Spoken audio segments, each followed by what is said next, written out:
Salut les amis, j'espère que vous allez bien. On est parti pour la vidéo du jour qui sera un petit peu plus tard pour diverses raisons. J'ai un petit peu moins le temps, notamment le matin. En tout cas, on a un programme assez chargé et intéressant aujourd'hui parce qu'on a des informations, hein, franchement, qui sont tombées voilà, sur les dernières heures et des informations qui concernent aussi la fin de cette Coupe du Monde. Un peu triste évidemment pour l'équipe de France, mais ça a notamment quelques répercussions sur certains joueurs du Real Madrid. On va démarrer premièrement avec cette information, puisque aujourd'hui n'est pas n'importe quel jour, puisqu'on fête les 35 ans de Karim Benzema. Aujourd'hui, c'est l'anniversaire du Nouébé. On lui souhaite évidemment un très joyeux anniversaire, lui qui malheureusement a raté le mondial pour une blessure.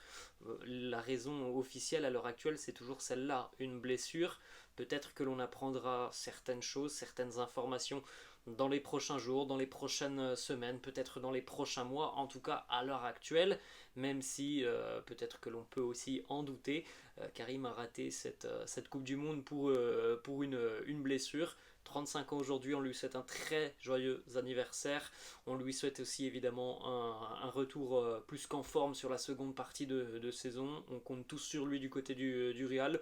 On aura évidemment besoin de Karim sur la seconde partie de saison. Je ne cesse de vous le rabâcher les amis, mais le calendrier va être démentiel sur la seconde partie de saison. Donc un Karim en pleine forme, ça sera évidemment quelque chose de très positif pour le Real. Et on le sait déjà depuis voilà, une grosse quinzaine de jours maintenant, Karim est en train de travailler pour revenir le plus en forme possible et puis pour être présent donc d'ici à une dizaine de jours, la fin du mois et la reprise de la Liga face à Valladolid. L'autre information qui concerne Karim Benzema, et ça concerne justement aussi l'équipe de France, c'est une information qui est tombée donc dans le courant de l'après-midi, c'est la fin de la carrière internationale de Karim Benzema. Il l'a lui-même annoncé sur ses réseaux sociaux, notamment son compte Twitter, si je ne me trompe pas, avec voilà, ce tweet que vous avez juste à côté de moi. Alors c'est peut-être sur Twitter, c'est peut-être aussi, je pense, hein, sur Instagram, je ne suis pas allé vérifier. En tout cas, voilà, l'annonce de Karim Benzema, j'ai fait les efforts et les erreurs qu'il fallait pour être là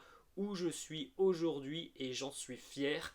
J'ai écrit mon histoire et la nôtre prend fin avec cette photo donc du maillot de l'équipe de France. Donc on peut raisonnablement penser que c'est la fin de carrière internationale pour Karim Benzema. Alors on est évidemment tous, je pense, un petit peu déçus parce qu'on aurait certainement aimé le voir terminer autrement du côté de l'équipe de France.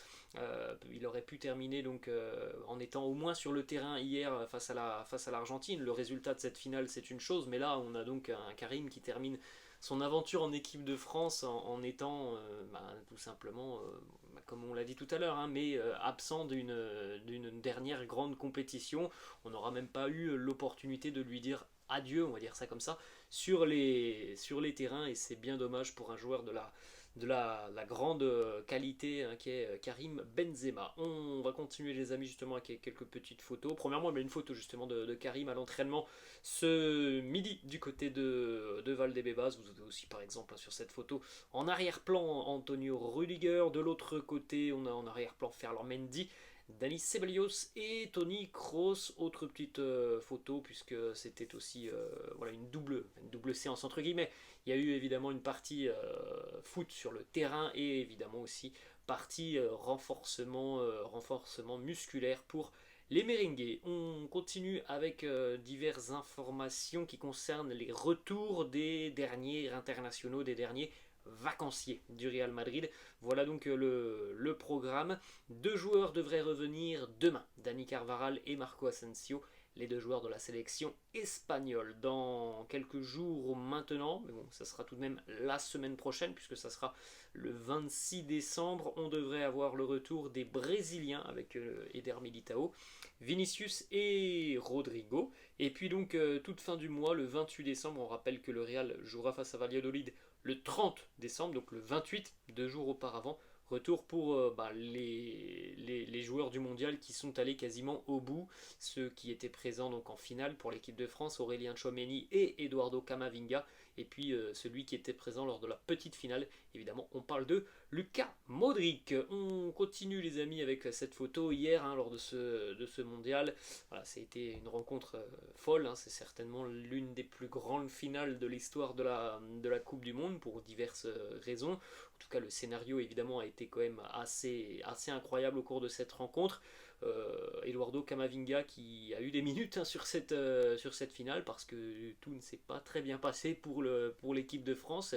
Didier Deschamps a eu à faire des changements sur cette rencontre et Eduardo Camavinga a fait une très bonne entrée en jeu sur cette finale, comme on le voit et comme on le sait, capable d'en réaliser aussi de très bonnes du côté du Real Madrid. On sait que c'est un joueur qui sait se montrer très impactant, tout simplement, lorsque l'on fait appel à lui en cours de jeu. Il l'a montré hier sur cette finale, une très bonne entrée en jeu, très positive pour Eduardo Camavinga. On poursuit aussi avec cette information qui concerne Aurélien Tchouameni. Alors voilà, vous le savez certainement, Aurélien Tchouameni a raté un penalty hier durant cette séance face à Emiliano Martinez.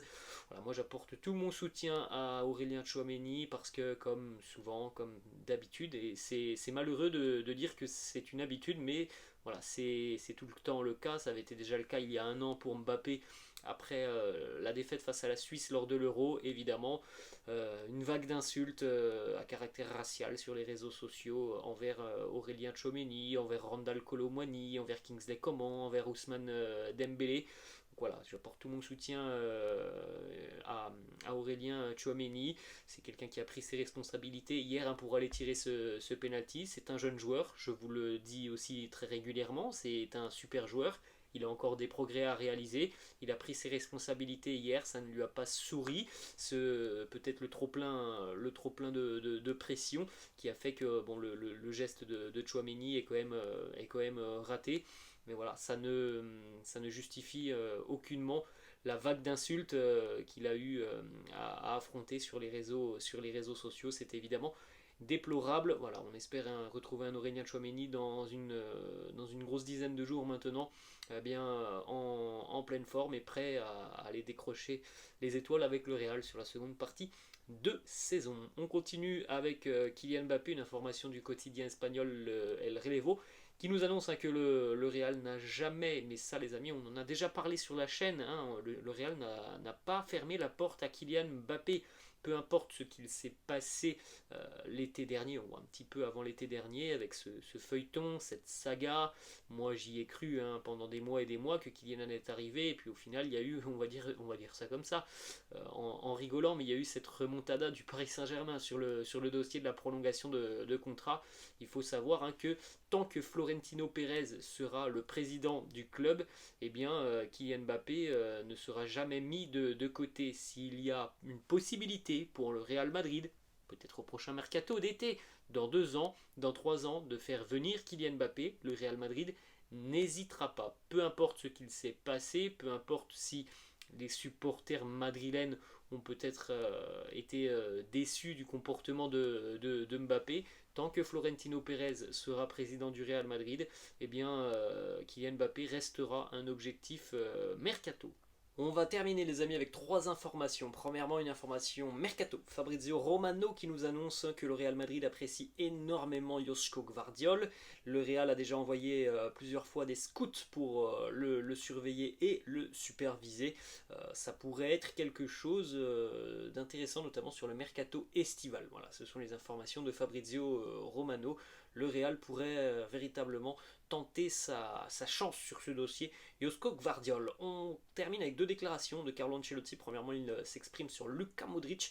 Il nous dit: Modric est immortel. Il restera s'il le veut et nous sommes tous sûrs qu'il prendra sa retraite au Real Madrid. Voilà, tous les facteurs, on va dire, et tous les feux sont au vert, surtout tous les feux sont au vert en ce qui concerne le dossier Luka Modric. On sait tous qu'il souhaite mettre un terme à sa carrière du côté du Real Madrid, donc espérons que le Real lui offrira cette opportunité de terminer sa carrière au club.